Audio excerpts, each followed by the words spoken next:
Coaches, Rick from the Art of Tennis here. Welcome to episode 14. This is all about junior team success. Where I am in Perth in Australia, we have a junior competition or tennis competition run by Tennis West, which is they call pennant tennis.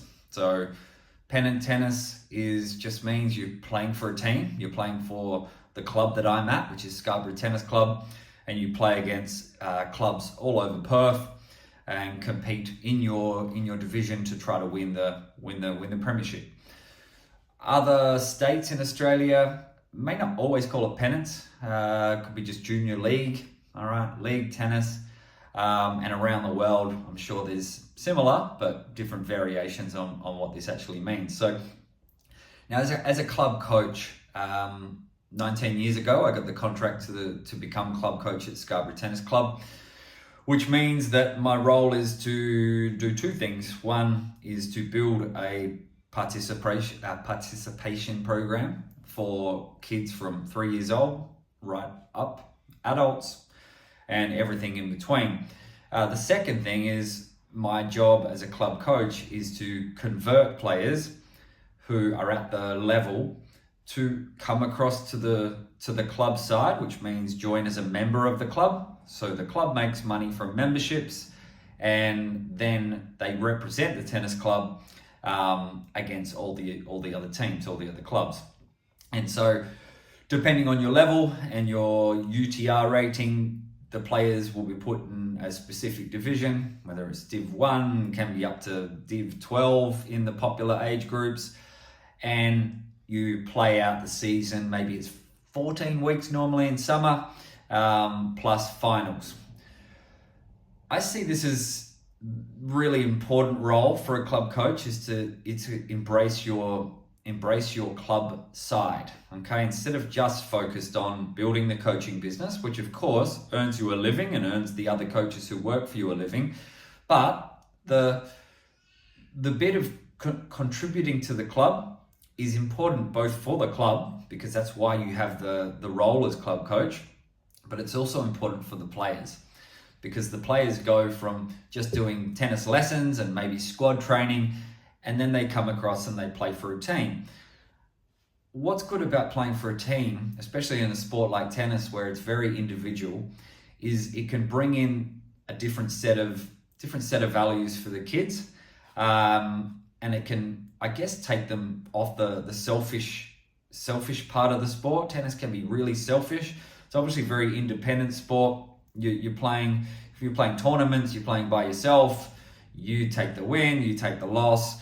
We all know this about tennis, but what can a team sport do for a player's game that just playing tournaments doesn't? Well, I think it can do quite a lot, right? Because just like in a team sport such as footy or soccer, basketball, you share the victory and you share the loss. Now, sharing the loss in tennis can be a little bit helpful because the losses can be painful. So if you lose as a team, bad luck, but you're all kind of sharing it together. Now, whether or not you won or lost your singles or doubles, it doesn't matter. End of the day, it's how did your team go?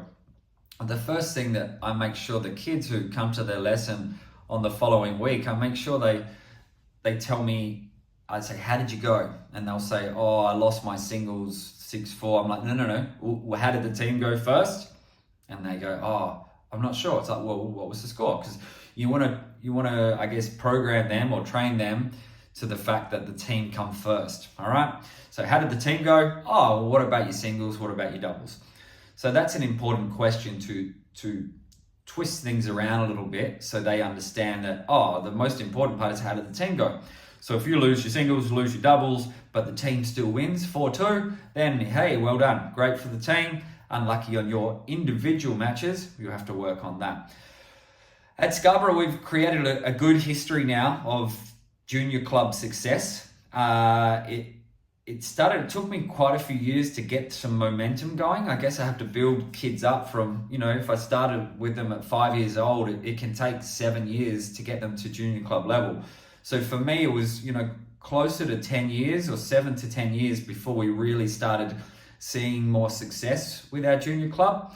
And so we started keeping track of, how many premierships we won, because we wanted to make it a big deal for the kids who play for our club, that they're part of a successful club who wins what we call junior shields, which just means the shape of the trophy, the shield you get, goes up in the clubhouse forever.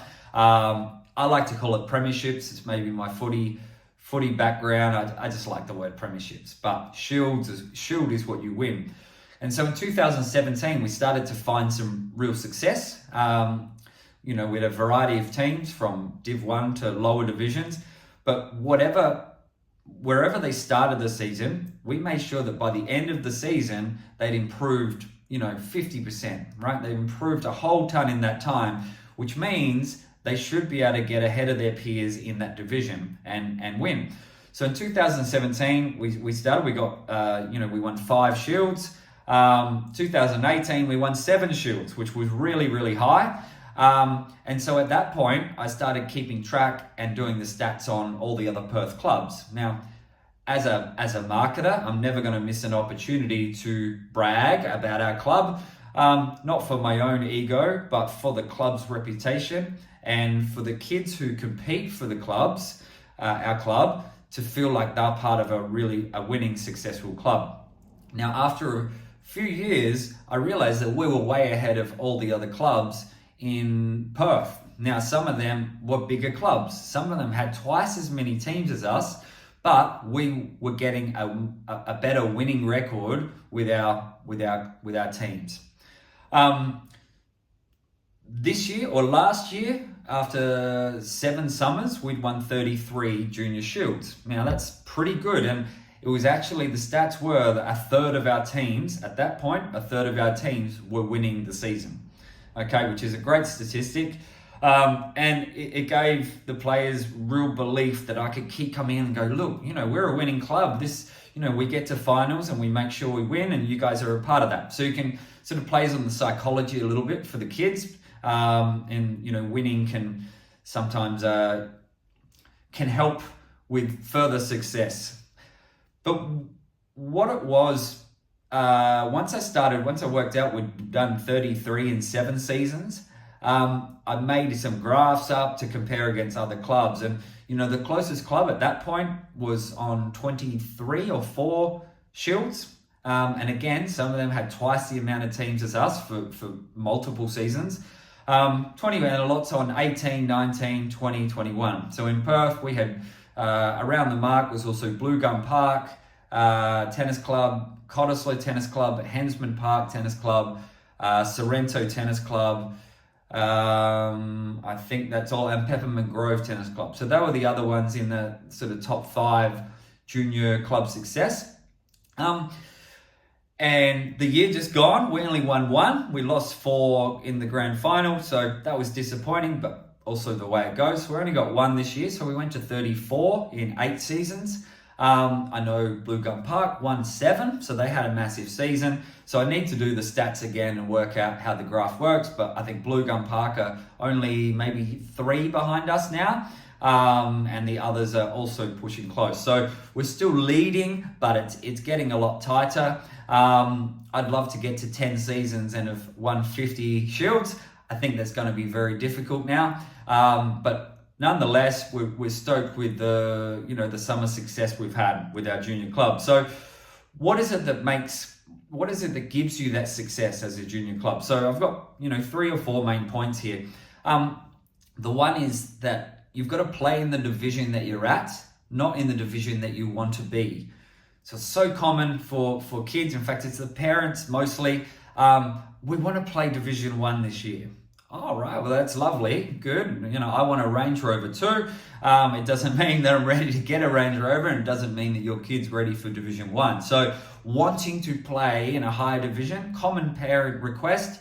It sort of goes back to I think I've spoken a previous episode about parents believing that just by playing higher all the time, their kid is going to, by osmosis, take in the other person's level and apply it to their game. Now, of course, you can get better from hitting with better players, But the danger is that you get in the habit of losing, your self-belief goes, and you never know how to beat those kids who are just 10 to 20% below you, all right, which is really important for again, self-belief, confidence, and knowing how to use your game properly against those just below you and those at your level, and not just play your best when you're playing people above you, right? Because if you're only ever playing your best when you're playing better players, then you're not dictating the match at all.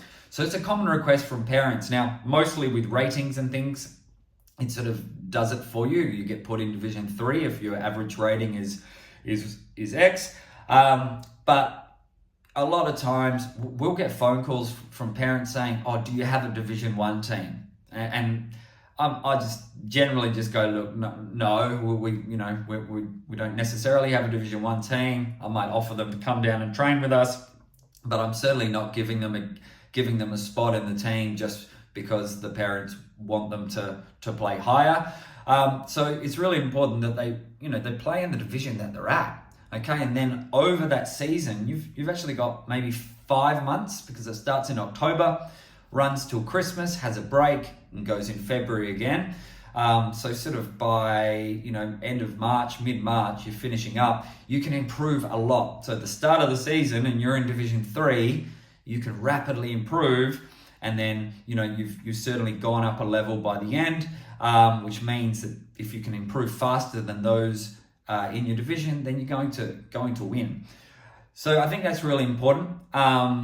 You better almost playing in that correct division, having a great season with your peers, with your friends, and getting the premiership. All right, so it's wonderful for the confidence, wonderful for the team morale, and great for the club. I always say that your individual side can be tournaments. Go and play as many tournaments as you can, because you've got plenty of individual options. But when you're playing for your club, you're part of a team. There's no I in team, right? So what else? Now, you've got to structure the training year. So periodization, most coaches understand what periodization is. We developed a way that our year is periodized to peak at the end of the summer season.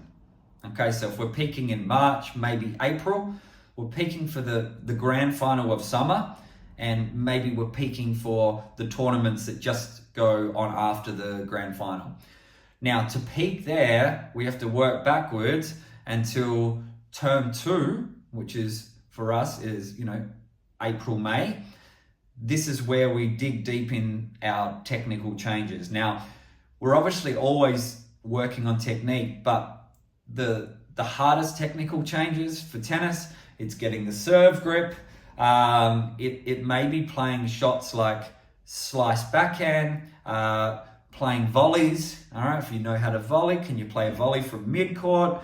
Drop shots, different things. A lot of it has to do with the continental grip, all right, and mastering that. And it might be changing between slice and then working your topspin, but making things a bit uncomfortable for the kids to develop, right?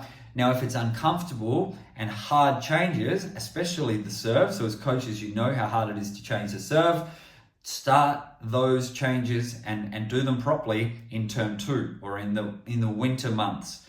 Why? Because you get a chance to practice it, get it better, and then as you get closer to the preseason, let's call that term 3, we can start to add more repetition in to really get the muscle memory going on those shots.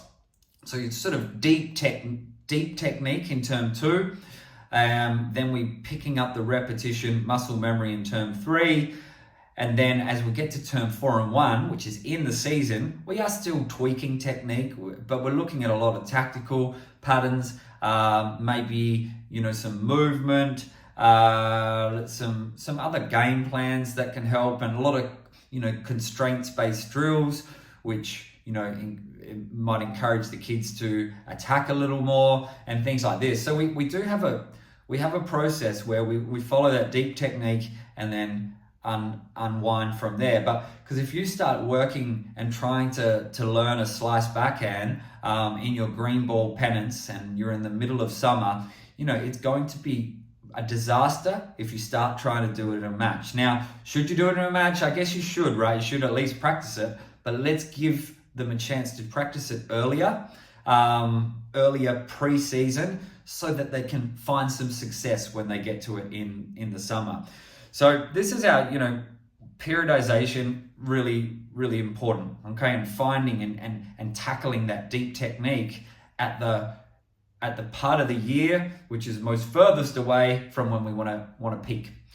All right, so finally, a big part of doing well in the team is that team culture. Now, we're big on making sure you wear your club shirts. We don't make it compulsory, but 99.9% of our players wear a club shirt. A lot of clubs do, a lot of clubs don't. It looks good. It symbolizes that you are one unit, you are a team, and I believe it helps. I think it helps them bond with each other a little bit better. Now, what else makes a team player? If you lose your singles and you go off and have a cry and your parents go and take you for the debrief on what happened in the match, and you're playing an individual game at that point. Now, you're a part of a team, so if you lose your singles, okay, take your 10 minutes, 15 minutes to I guess get yourself together, and then make sure you're coming back to watch your teammates. Now, watching your teammates, all right, they hit a good shot. Yeah, well done, Johnny. You obviously don't want to clap for the opposition mistakes and all the right etiquette in tennis, but get around your teammates, okay? Because they will feel it. They'll look over and go, oh, okay, he's just lost, but now he's helping me win. All right, so that's really important. Get around your teammates. And also, you need to practice together. So, our kids who play in pennants, they train in squads together. And you need to get that practice in during the week. So you might practice doubles combinations. Again, you're getting used to each other on the court, accepting their downside, embracing their best parts of their game, and really working together as a team. So, like I said, the team part of tennis, essential, all right, absolutely essential. A lot of kids struggle with the individual side, all right, they struggle with the pressure. So by playing for a team, it can release that pressure a little bit, and also embrace a whole nother part of tennis which you wouldn't ordinarily have just by playing tournaments. What else can I add in now to the culture of playing as a team? Now, arrive early. So when you're playing for a match, make sure you're there early for a warm up, right? Warm up with your team. And if your opposition team comes and they see you warming up together, okay, all in your club shirts, that they're going to feel that level of intimidation that, okay, this team is, they mean business and that they're here to do it properly. But also you need to be, you still need to be good sport. All right. I don't tolerate bad sportsmanship at our club. Now, I know kids will have a few, they're going to let slip a few temperamental outbursts, but if it's consistent and they look like they're just being a pest, we need to chat to them and say, look, you're not really being fair to the opposition team, or your teammates or yourself, and things like that. Now, I wasn't a perfect kid. I used to get a bit upset, but I certainly wouldn't have taken it out on the opposition team. And there's pretty bad sportsmanship out there. It's often centers around cheating. Again, don't stand for cheating. If you need to cheat to win, then you're not really very good, are you? So play fair, but play hard and control your controllables. But most importantly, get around your team, give some high fives, and get really, really embrace that team bonding and team culture. So that's it. A little bit of a chat about team success, a little bit about Scarborough Tennis Club's junior team success or junior club success. And that's it from me. We'll see you next time. Cheers.